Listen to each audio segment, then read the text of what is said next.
بسم الله الرحمن الرحيم.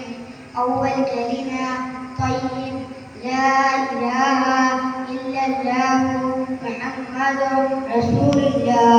Misalnya kalimat syahadat asyhadu an la ilaha illallah wa asyhadu anna Muhammadan abduhu wa rasuluh. Subhanallah walhamdulillah wa la ilaha illallah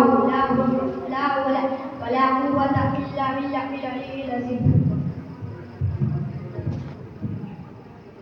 شعار كلمة توحيد لا إله إلا الله وحده لا شريك له له الملك وله الحمد يحيي ويميت بيده الخير وهو على كل شيء قدير. كلمة ربكم اللهم إني أعوذ بك من أن أشرك بك شيئا وأنا أعلم به وأستغفر لما لا أعلم به تبت عنه وتبرأت من الكفر والشرك والمعاصي كلها أسلمت وآمنت وأقول لا إله إلا الله محمد رسول الله.